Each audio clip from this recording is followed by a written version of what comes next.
أعوذ بالله من الشيطان الرجيم. بسم الله الرحمن الرحيم. وقال الشيطان لما قضي الأمر إن الله وعدكم وعد الحق ووعدتكم فأخلفتكم وما كان لي عليكم من سلطان إلا أن دعوتكم فاستجبتم لي فلا تلوموني ولوموا أنفسكم ما أنا بمصرخكم وما أنتم بمصرخي إني كفرت بما أشركتمون من قبل إن الظالمين لهم عذاب أليم.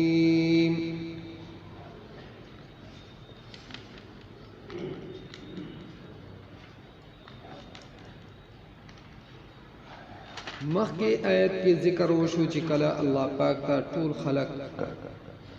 حاضر شي مخامخ شي دغه وخت کې به کمزوري خلق چې دوی دغه مشرانو ته یعنی په دنیا کې چې رچا اتباع کړي هغه ته به وایي چې مونږ خو ستاسو تابعداري کوله په دنیا کې ستاسو په نقش قدم باندې مونږ چلیدو آیا تاسو د الله پاک د عذاب نه و زمون سراسا حلف کولای شي سشیرانه کمولای شي نو هغه به ته صفاوي چې رورا منګه هیڅ هم نشو کولای تاسو هم په دغه تکلیف کې منګه پکې وو نه زمون فریاد کار کوي او نه زمونږ صبر کار کوي چې اوس مونږ په دغه تکالیف باندې صبر زمونږ د پاره سلار د بچاو او یا د بچ کېدو هیڅ قسم لار نشته سواء علينا اجزعنا ام صبرنا ما لنا من محيص زمون په حق کې فریاد کول چغي وهل او یا په دې تکلیفونو باندې صبر کول بس دا برابر موږ د پاره د خلاصي هیڅ لار نشته کله چې دې ټولو نه د خلق نا امید شي په اخر کې به د خپل مشر لیډر پاغه پسې بلاړ شي چې هغه شیطان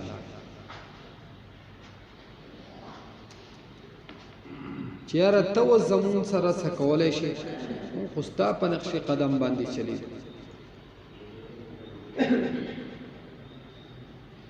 الله پاک چې د خلقو سره کوم وعده کړی و په خپل احکاماتو منلو په وجه یا د خپل پیغمبر علیه الصلاۃ والسلام د طریقو د اتباع په وجه نو هغه وعده خو الله پاک رښتونی کړی او تام توسوسه کولې چې الله پاک غفور رحیم دی او منصد سي دغه نشته نو آیا واستزم سره خپل وعده پوره کولای شي شیطان به ته په دغه ورځ باندې یو عام اعلان وقال الشيطان وبوي شیطان لما قضي الامر کله چې فیصله وکړي شي د ټولو کارونو شیطان به د خلقو ته وایي چې خلق ته مطالبه وکړي ان الله وعدكم وعد الحق یقینا الله پاک وعده کړی واستاسو سره وعد الحق وعده حق رښتونی ووعدتكم فاخلفتكم او ما استاسو سره وعده کړی وا فاخلفتكم ما خلافكم استاسو سره یعنی ما تاسو ته دروغ وایي دغه وسوسه دا کم شنه باغونه چې می تاسو ته خو تاسو چې کم تصورات او سوچونه کولو ماسخوتن به په کټ کې ملاس وای چې د میتري کټ په وسخات لای به پکې پراته و او سوجونه به یو د غټ غټ محلاتو کول او د غټو غټو باغونو او دغه شانتي د اعلی قسم شیزونو دا سوجونه به یو کول سار چې برا پاسې د دیاړي برته نه میلا بیا به هم دا غینه سبق نه حاصله بیا به په هغه سوجونو کې اخته و ځکه شیطان الله پاک ته هم ویلي ولأضلنهم ولأمنينهم ولآمرنهم فليبتكن آذان الأنعام ولآمرنهم فليغيرن خلق الله غټي غټي ارزوګانې به تزا اچوم په زړونو کې د عمر به هیڅ پته نه لګي چې لس کاله شل کاله یا شپېته کاله او که زیات نه زیات شي نو سل کاله خو هم د شپېته او یو کالونه اخوا دغه زندگی دا بیا په انسان باندې په خپله هم بوجي او کم ارزوګانې او کم سوجونه امیدونه چې ساتي هغه به په زرګاو کلونو کې هم نه پوره کېږي د هغې امیدونه به ساتي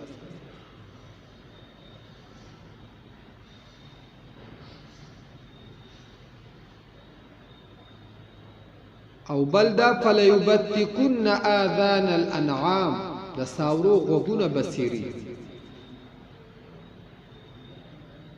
یعنی د شرک لپاره ولآمرنهم او دوت بزحکم کوم فلیغیرن خلق الله دا الله پاک کم تخلیق چې دی په کومه طریقه چې الله پاک انسان پیدا کړی دی هغه به دو بدلی چې عام طور باندې په دغه گمراهۍ کې زنانا او نارینا بیا خاص کر نوجوان طبقه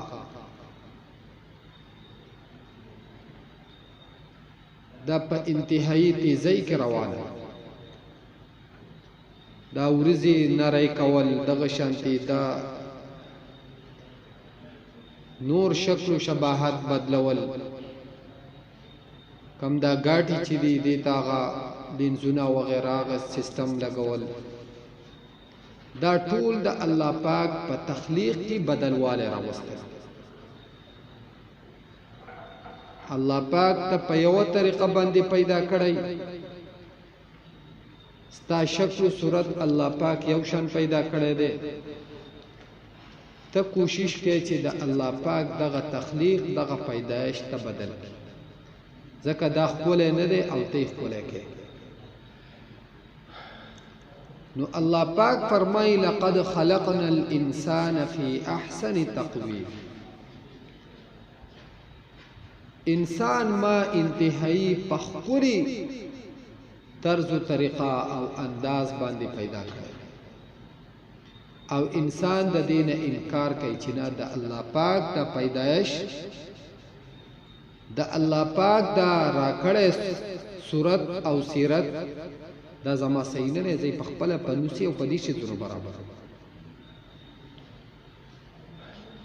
هر انسان له پدې شیزونو کې ډېر غټ سوچ پکار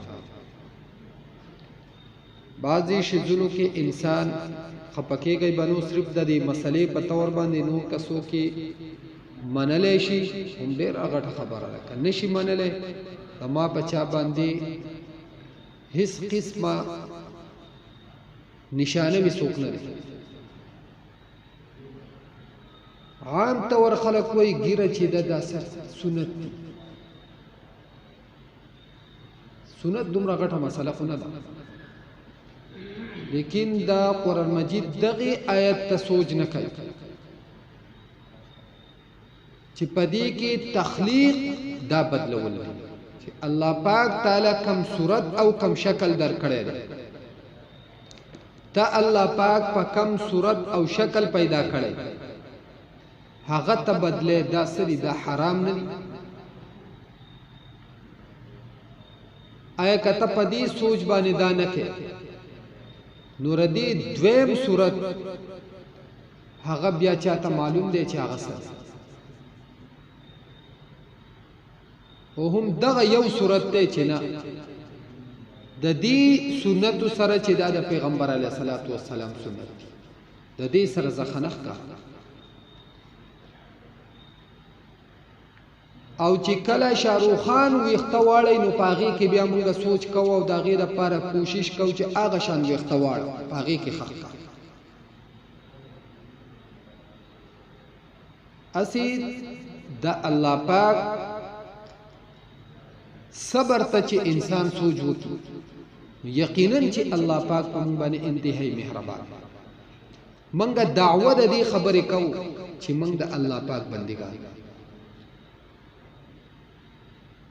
دعوه د دې خبرې کوو چې پیغمبر علیه الصلاۃ والسلام زمونږ پیغمبر دی او موږ د پیغمبر علیه الصلاۃ والسلام امتیان یو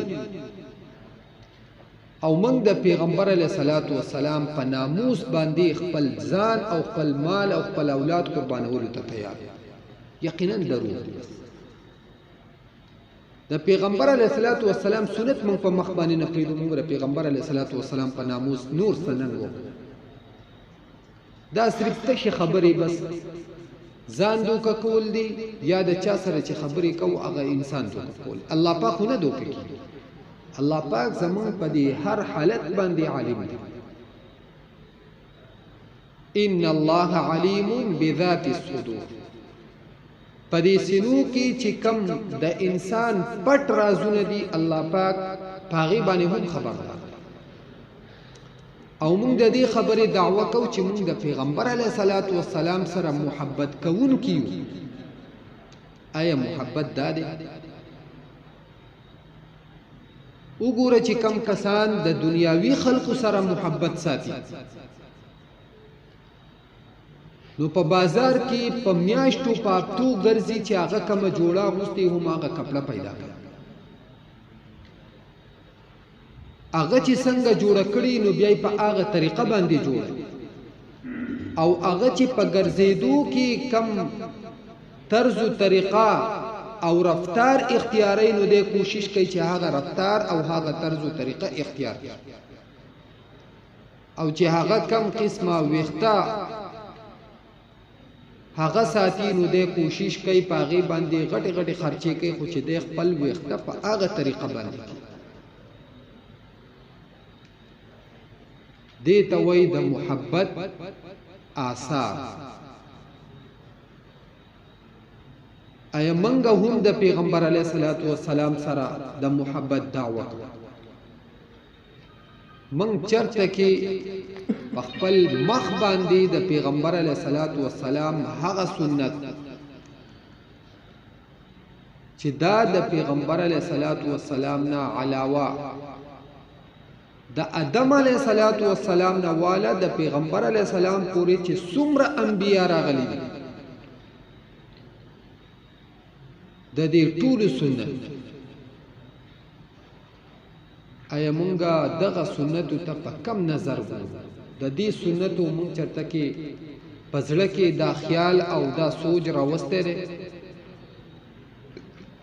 چې زما شکل او صورت د پیغمبر علیه الصلاۃ والسلام د شکل او صورت نه مخالف دی زه د پیغمبر علیه الصلاۃ والسلام په شانتي شکل او صورت نه خوخو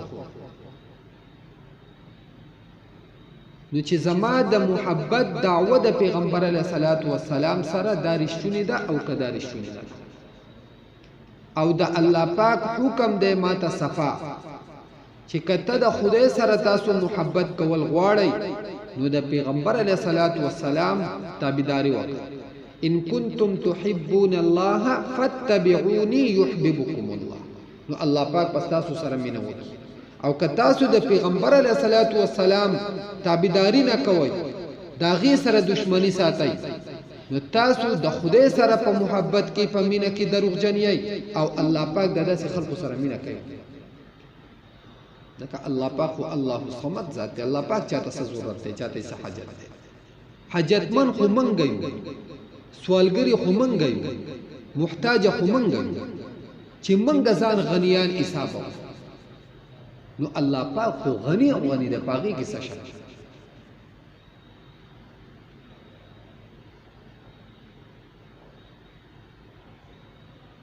د کتابونو لیکلي دي د لیلا مجنون په واقعیا کې چې مجنون چې بداسي په یو لار باندې تیرېدو نو هغه به د دیوالونو خپلول او دې دیوالونو ته به کتل او د دې کوسي کمی خزلې چې وي دا به هم راوچتول دا به هم خپلول چاته تاسو وکړو چې هغه تل ونه شي ګټه تل سي چل دي ګټو ته تاسو ودرېږي او ګوري او دا خپلې او هغه دې تاسو ته پته شته دا د چا کوسه ده په دې ګټو باندې به زما د معشوقي سترګې لګېدلې په دې خزلو باندې به زما معشوقي خپې خو زه دې ته په هغه نظر کوم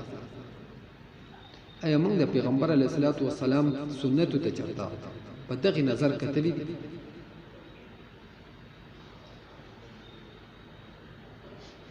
نو هر انسان لا د دې سو خبرو سوچ او فکر پکار د دې زندګۍ اس پته نه کم از کم کا باطینی صورت هغه مونږ خپل صفا کولای شو او کنه شو خو چې دا ظاهری شکل او صورت دا د پیغمبر علیه الصلاۃ والسلام د الله پاک د احکاماتو موافق جوړ کو الله پاک په زمون باطن هم برابر ډیر خلک دا خبرې پکې کوي دا انتهایی د انسان د پاره د کفر خبرې یار وای په پلان کې ځکه کې میګری والے ولې دو جدا چلی په پلان کې ځکه کې میګری والے ولې دو جدا سره چلی الا کارو دا د ګری ګنا نه ده دا د انسان په خپل باندې د بیمار د ته په خپل یو کینسر لګیدل او کینسر چې ظاهرا د هغه اثر ښکار کیږي نو د انسان هغه ډنچا کړي ته ګیره پیدا او تر دغه شی زونو نزان ساته کړ ولی فقیر کې خدا حکم نشته چې تدا چلو دا صرف او صرف پښاړې دی په پیغمبر علی السلام په سنتو پورې او دا ګیره نشانه زکه ور کوي چې د خپل ځان صفاکۍ د دې د پاره چې دا ګیره زره دی د وجنه نه پریدم ولی دا ګیره د پلار سنت دی دا ګیره چې د کم هستۍ سنت دی د کم ذات د طرف نه تا ته حکم دی نعوذ بالله هغه هستی د هغه اخلاق د قرآن مجید حضرت عائشہ ام المؤمنین رضی الله عنها نه چا تاسو کو د پیغمبر علی السلام د اخلاق مبارک هغه وته فرمایل د پیغمبر علی السلام اخلاق د قرآن مجید د اخلاق یو داسې هستی او داسې د الله پاک ناسبین ته هغه ته ول نظر نه چې تر دې زمانه زمون په شانتي یو ګناګار انسان نشانه کې او پاغي باندې د پیغمبر علیه الصلاۃ والسلام په سنتو پوری پښاړي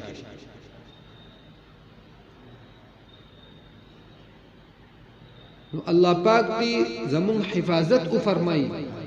او الله پاک دې مونږ د خپل دین د استهزاء نه محفوظ وساتي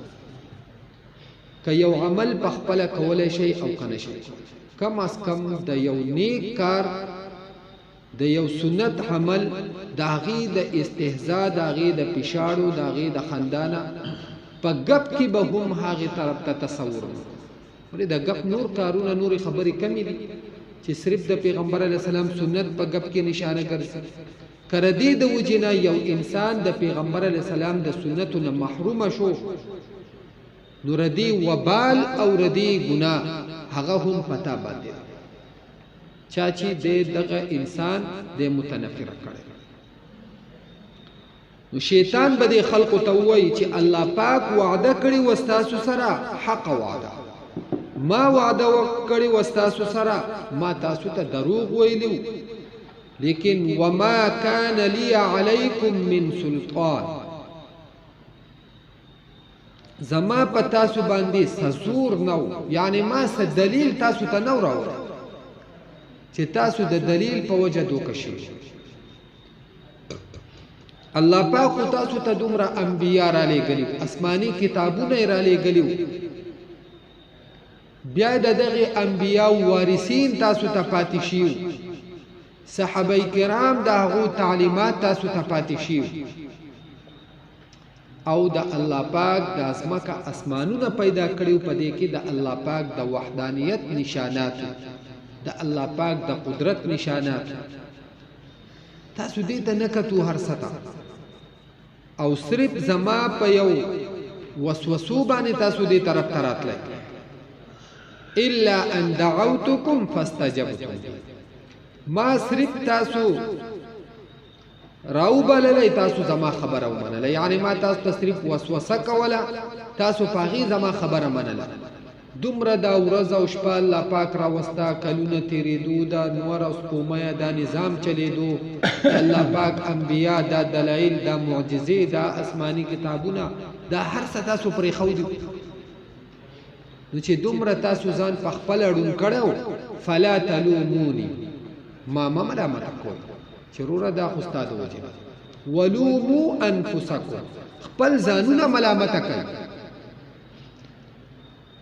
چې تاسو له الله پاک شعور عقل در کړو بیا د الله پاک په دنیا کې دومره نعمتونه در کول دا هغه باوجود تاسو د خپل هغه رب نه شکر کوله داغه نافرمانی وکوله داغه قانون یو چیلنج کو او زما پته شو وسوسه په سر روان وای چې پاغي کې دی خوایسو د چته هغه ټوله مسله ده چې دا اسمان تخپی او چدي کې چې اسمان مارا کړل په منځ کې د غلانجی کونجی کو تاسو کولې ما خو تاسو ته دغه سن دی نو ما ملامت کوي ولومو انفسکم خپل ځانونه ملامت کوي او بل تاسو زما په ما بس راغلی دا عذاب د کمیدو یا د خپل ځان د نجات لپاره ما انا بمصرخکم زستاسو فریاد نشم اوریده و ما انتم بمصرخی او تاسو زما فریاد نشي اوریده یعنی نه تاسو زمانه سه عذاب لري کولای شي نه زستاسو نه سه عذاب لري کولای شم د یو بل سره هیڅ قسمه حلف نشو کولای انی کفرت بما اشرکتمون من قبل یقینا ز انکاریم د هغه سنه چې تاسو شریک جوړولم زو من قبل مخکې د دې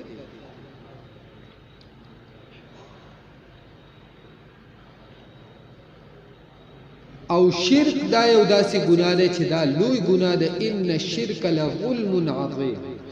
یقینا دا په ظلمونو کې لوی ظلم شیطان وتوي ان الظالمین لهم عذاب الیم د ظالمانو د پاره دردناک عذاب ده تاسو خو ډیر غټ ظالمان ما نه فرمانی کړی تاسو ته په قرآن مجید کې د هغه بار بار په قسمه قسمه طریقو باندې تعلیمات هغه ذکر شي تر دې پوری چې د انسانانو له الله پاک یو غیرت ورکېدو ته وای چې ګوره دغه شی د تاسو ښکار دشمن دی او دا هغه دشمن دی تاسو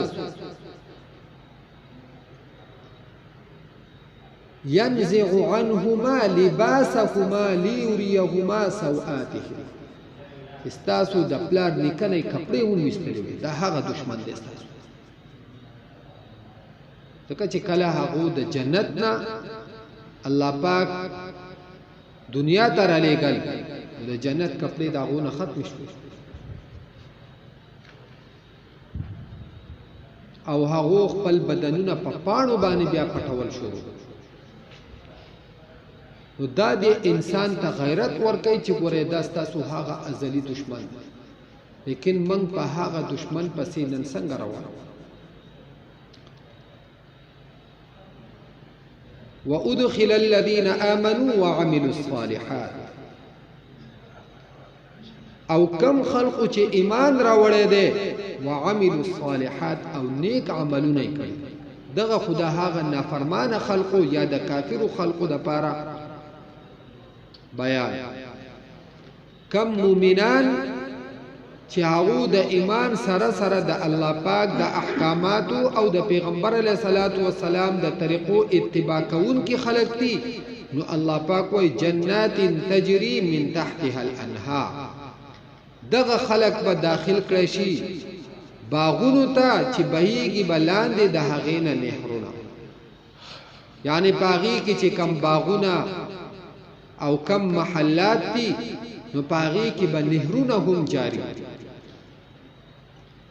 او دغه مؤمنان چې نیک عملونو والدي خالدین فیها دوبه همیشه وي په دغه نعمتونو کې باذن ربهم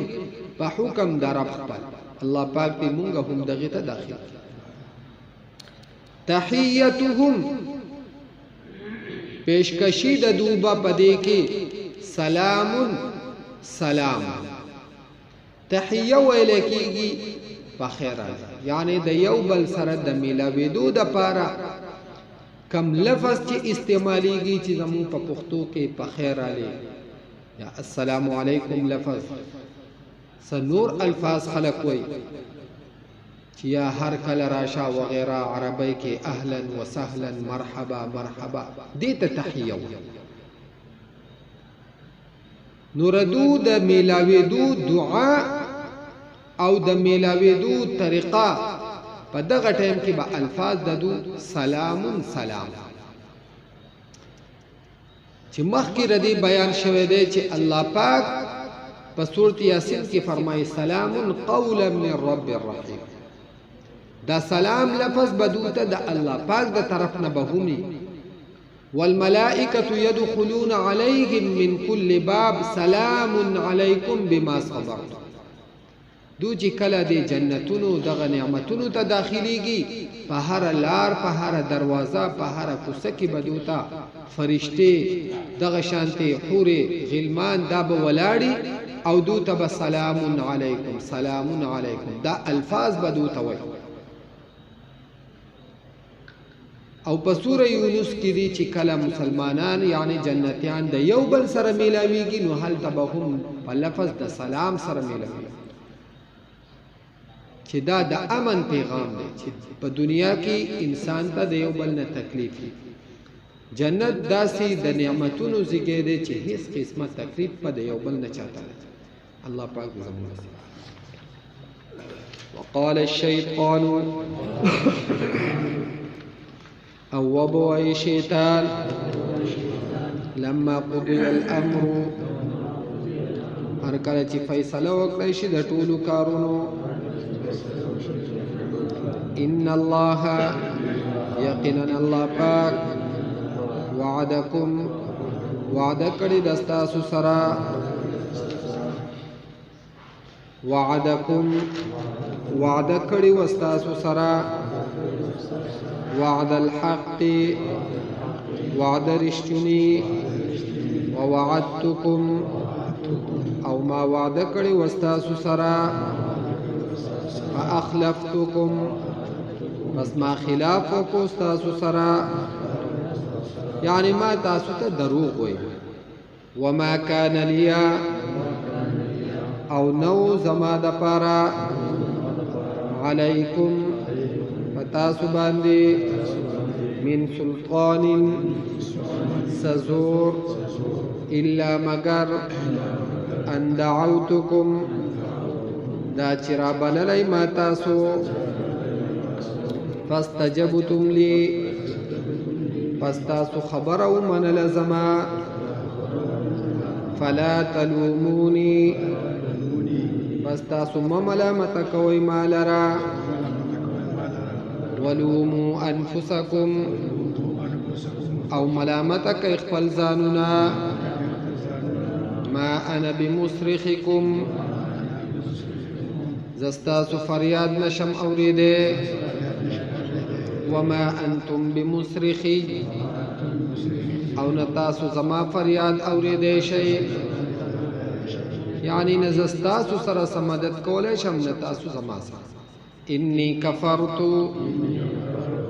یقینا ز انکار کوم بما پهغسا اشرکتمونی چې تاسو شریک جوړولم زو من قبل مخکې د دینا ان الظالمین یقینا د ظالمانو د پاره ان الظالمین یقینا ظالمان لهم ددو د پاره عذاب علیم عذاب دردناک تے وَأُدْخِلَ الَّذِينَ او داخل بکڑشی آغا کسان آمنوا چه ایمان راوڑے دے وعملوا الصالحات او نیک عملون کڑی دی جنات نعمتنتا تجری چی بیگی با من تحتها لاندی دهغینا الانهار نهرنا خالدین فیها ہمیشہ بوی پہاگی کی بإذن ربهم فحکم در اخفل تحیتهم ملاقات ددوبا فیها فدیکی سلام لفظ دا سلام سروی